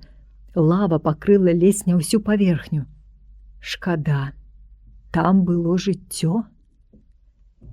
І доктар Савіч не памыліўся, таму што калі Ганс пасадзіў карабель, і мы сышлі на паверхню, пакінуўшы на караблі Алексея і робота, пераканаліся, што вывяржэнне вулкана было вялікай сілы. Па нашых зямных мерках гэта адбылося гады 2 таму назад, сказаў саксонец. Лава паспела застыць і пахавала пад сабой усё жывое. Мы ішлі і ішлі, і наўкол бачылі адно разбурэнне, хаця было падобна, што там, дзе мы знаходзіліся, некалі быў вялікі горад. Цяжка паверыць у такое, каб ніхто не выжыў, уздыхнуў доктар Савіч, але рэаліі паказваюць, што мы ў мёртвым горадзе, які сузіраем у выглядзе руін. Дзіўна, сказаў я, наўкол хоць бы дрэва ці куст які. Затое дамы тут былі драўляныя, заўважыў Антон. Вунь колькі бярвення, а там, паказаў позіркам, дык амаль неразбураная будыніна. Ого, сцяна метраў 10. І мы падышлі да гэтай будыніны. Яна узвышалася на паўразбураным апаленым зрубам, як пакарабачаны помнік усяму таму, што тут некалі было. Я паспрабаваў уявіць прыгожы драўляны дом, а за ім яшчэ і яшчэ адзін, шырокую вуліцу, роўныя зялёныя газончыкі, і здалося непраўдападобным, што гэта ўсё магло быць на маленечкім спадарожніку невядомай планеты, ахопленай касмічным ураганам у сузор'і шаляў. Доктар Савіч падняў з долу невялікі зеленаваты аскепак, пакруціў у руках. А тут у нетрах ёсць жалеза, сказаў ён. Гэта сэйдзі, адзін з 8 відаў керамікі. На зямлі яе пачалі вырабляць у Кітаі недзе каля 3000 гадоў таму назад. Потым яна з'явілася ў Японіі. Каб атрымаць такі колер, у паліву трэба было дадаваць жалеза. «Гэй, сюды! Хадзіце сюды!» Гэта крычаў нам Ганс. Ён паспеў ужо адысціся трохі наперад і быў чымсьці ўсхваляваны. Калі бы дышлі да яго, пабачылі катлавіну, у якой не было канца. Але ўражвала іншае. Па баках гэтай катлавіны былі трыбуны. Апаленыя, занесеныя попелам, яны таксама не мелі краю, здаваліся бясконцамі. «Здагадваецеся, што гэта?» – запытаўся саксонец. «Думаю, стадыён», – адказаў Антон. «Мы стаім перад футбольным полем». Але ж якога росту былі тыя, што гулялі над ім. «Памеры ўражваюць», – сказаў доктар Савіч. «Я пра гэта падумаў яшчэ, калі мы стаялі ля той сцяны», – адазваўся Антон. «Будыніна мела 1 паверх. У такім памяшканні маглі жыць веліканы». Я азірнуўся, каб яшчэ раз паглядзець на сцяну адзінокага зруба і заўважыў, што каля яе штосьці блішчыць. Краёчак нечага, што ледзь-ледзь вытыркалася з попелу, які гурбамі ўзвышаўся пад сцяною. «Антон, там нешта ёсць! Блішчыць, як золата!» – сказаў я. «Давай вернемся да сцяны». Калі мы вярнуліся і разгрэблі попел, дык пабачылі нешта, што нагадвала вушную ракавіну. Самае сапраўднае залатое вуха з затуленай пасярэдзіне, ды такой вялікай, што ў яе мог пралезці чалавек. Знаходка нас уразіла. «Можа, тут у музеях падобныя рэчы выстаўляліся», – зазначыў Антон. «А я думаю, што гэта наглядны дапаможнік», – выказаў сваё меркаванне доктар Савіч. «Маглі дэманстраваць у школах, калі дзеці анатомію вывучалі». І ўзяўся за краёк вуха, прыўзняў яго. «Для золата легкаватае». «Гэта можа быць і частка нейкай скульптуры», – уключыўся ў размову саксонец. «Калі тут жылі веліканы, ды і скульптуры ў іх былі адпаведныя».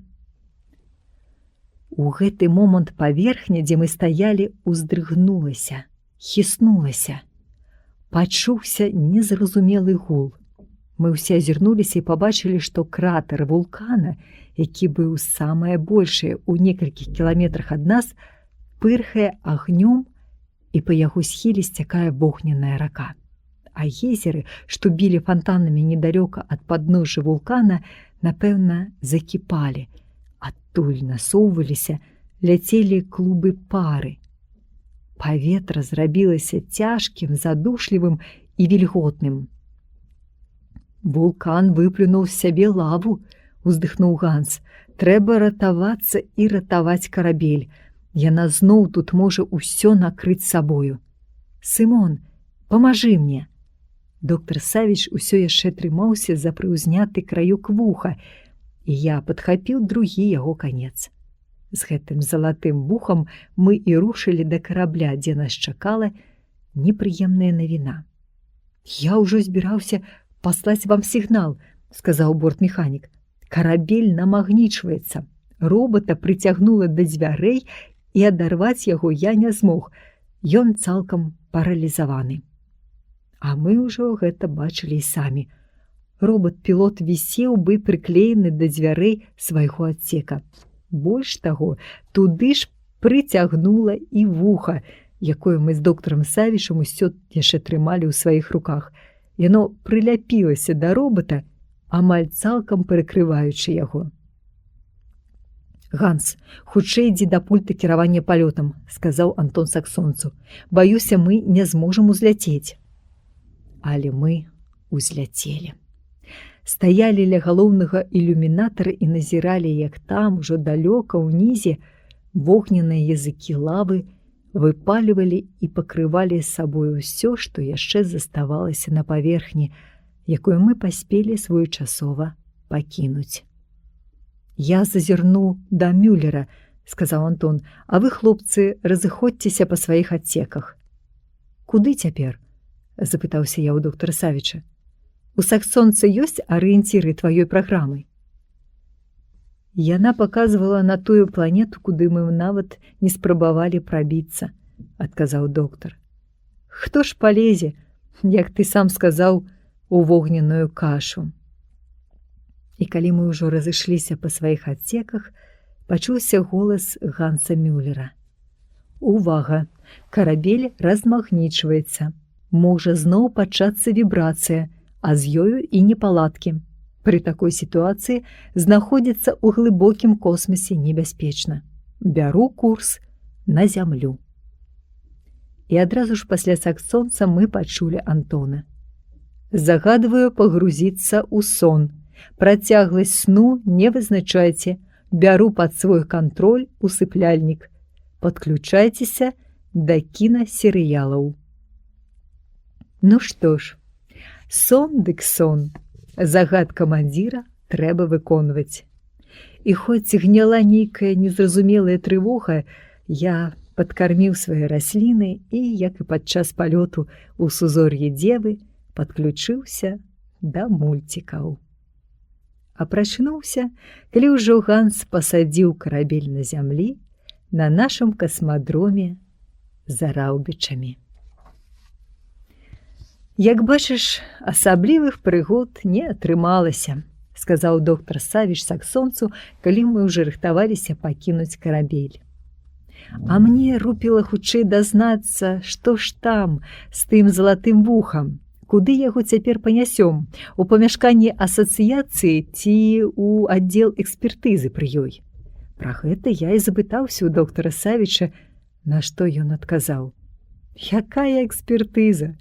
Якая асацыяцыя? Гэтае вуха стала падобнае на звычайную бляшчанку. Да таго ж робат, калі пачаў размагнічвацца, трохі памяў яго». «Што ты прапануеш?» «Нічога, вынесем і выкінем дзе-небудзь за старэлымі караблямі. Не ў музеі ж яго выстаўляць. З любога боку ніякай цікавасці яно не ўяўляе».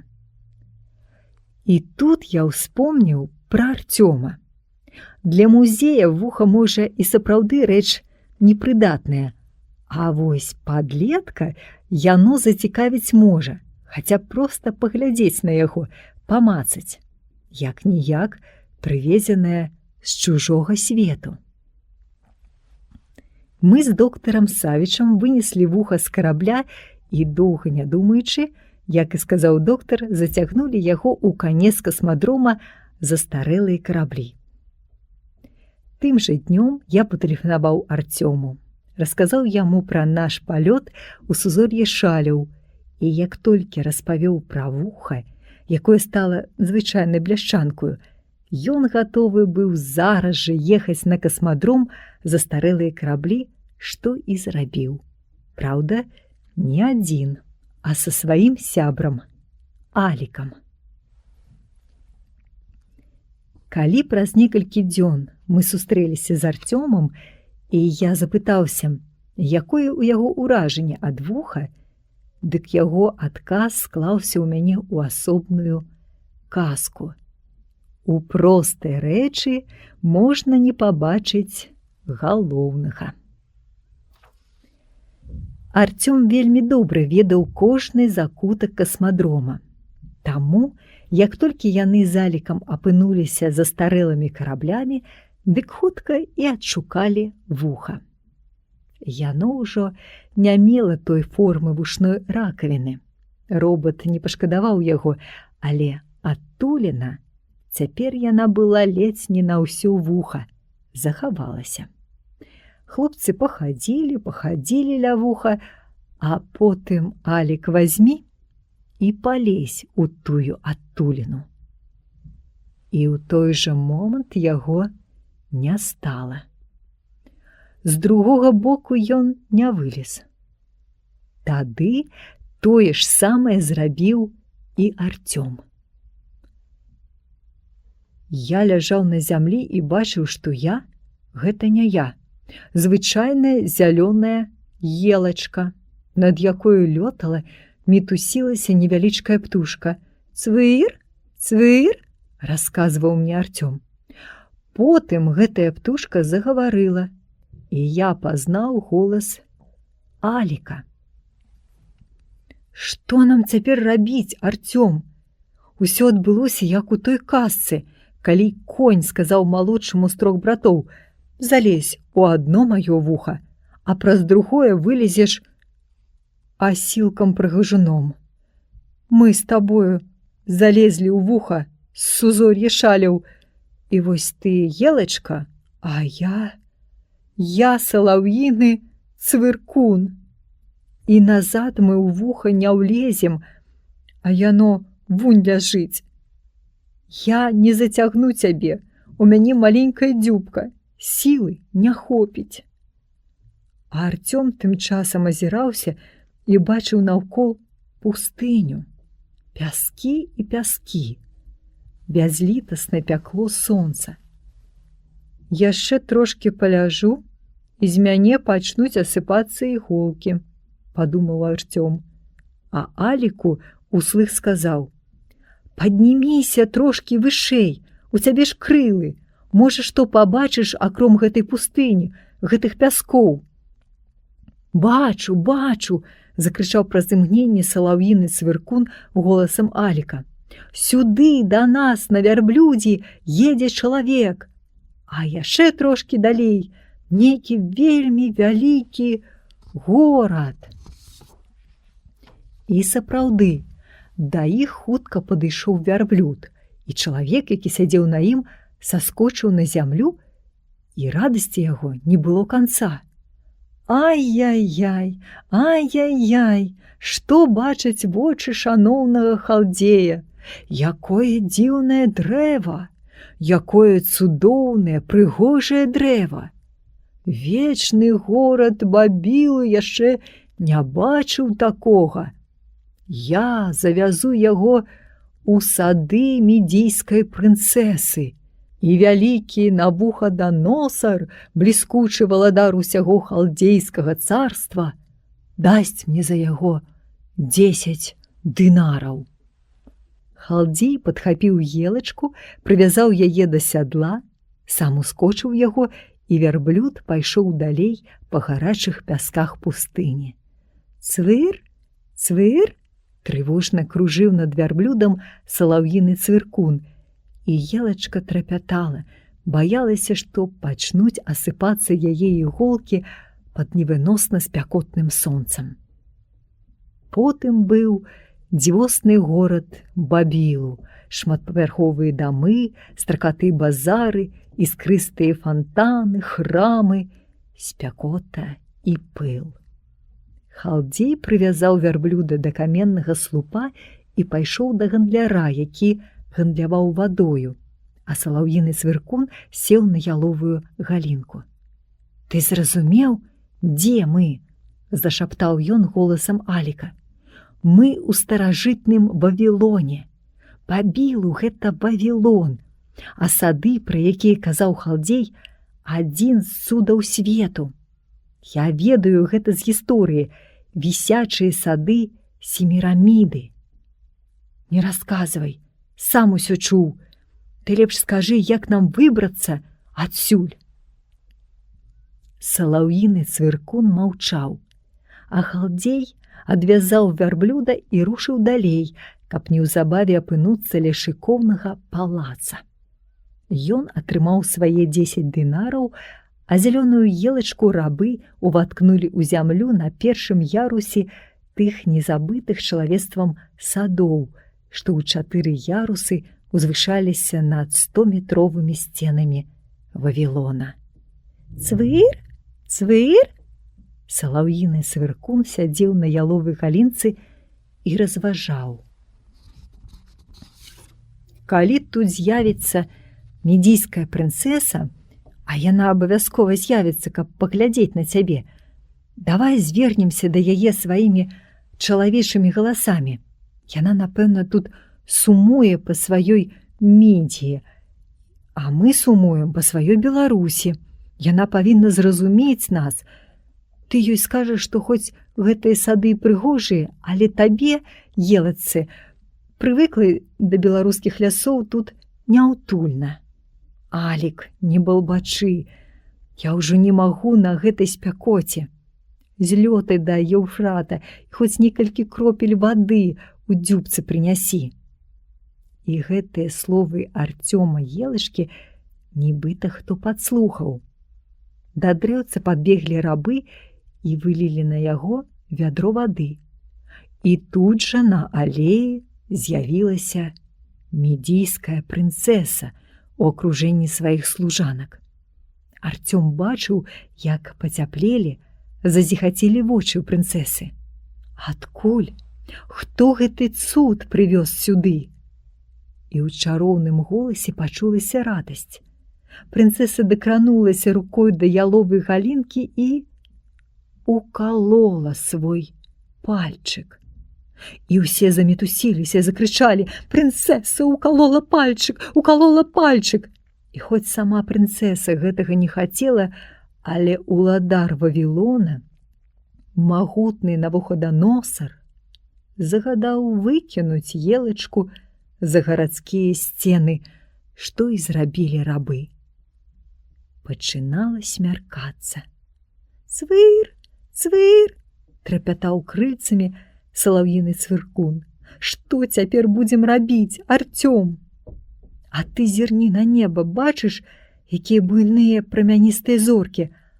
А вунь там вежа вавілонская. За такімі зоркамі нельга не назіраць. Думаю, што на вежы ты можаш знайсці астролага. Вось хто нам можа дапамагчы, толькі папрасі яго як след».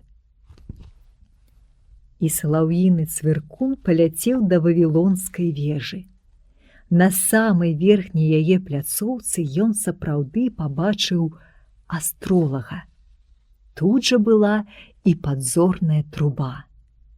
Астролаг сядзеў на самым краёчку вежы і штосьці пісаў на дошчацы. «Цвыр! Цвыр!» падляцеў да яго цвыркун і апусціўся побач.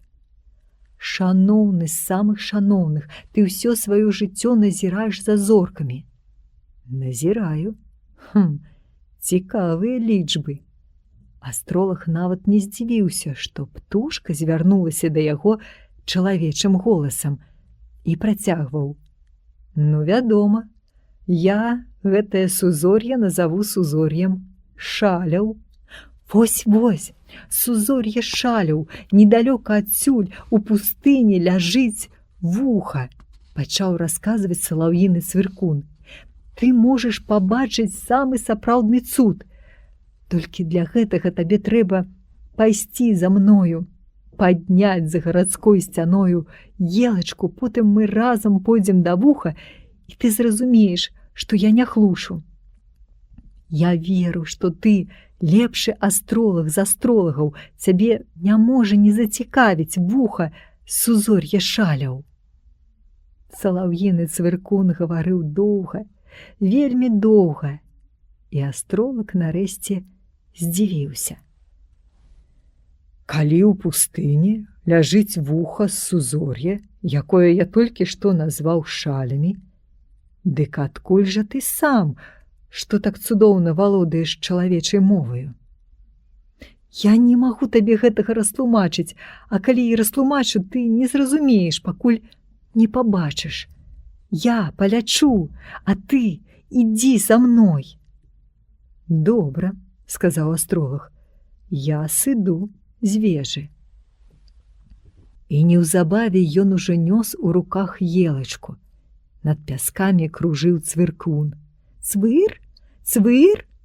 І дзівосны горад Вавілон усё аддаляўся і аддаляўся. «Вось яно, вуха!» Радасна залапатаў крыламі салаўіны цвыркун і апусціўся побач з ім на пясок. «Што я павінен зрабіць?» запытаўся астролаг. Праціснуць дрэўца ў гэтую дзірку. І астролаг праціснуў елачку, і калі яна знікла па другі бок вуха, ён запытальна паглядзеў на цвыркуна. Прастора паглынула яго. Гэта была не елачка, а мой сябар Артём. Ён цяпер у Беларусі, у невядомых табе часах. Хочаш, і ты пралезь? Ніхто па сваёй ахвоце не пакідае бабілу, адказаў астролаг. Бабілу вароты багоў, а гэта толькі вуха. І салаўіны цвыркун нічога больш не сказаў астролагу, узмахнуў крыламі і ўляцеў у вуха. У кожнага чалавека свой Вавілон, сказаў я Артёму, як толькі ён закончыў свой расповед. Вось чаму астролаг адмовіўся пралезці у вуха. І на наступны ж дзень я паехаў на касмадром застарэлыя караблі, але вуха там ужо не знайшоў. Затое мне было зразумела, чаму на тым спадарожніку невядомай планеты, што была ахоплена касмічнымі ураганам у сузор'і Шаляў, мы нікога не выявілі. Тыя, хто жыў на ім, ратуючыся ад вогненнай лавы, скарысталі вуха, геніяльнае вынаходніцтва свайго розуму. Хто яны? У якой прасторы і ў якім часе цяпер знаходзіліся? На гэтыя пытанні ўжо ніколі ніхто не адкажа, як і я не знайду адказу на сваё. Куды ж падзелася вуха?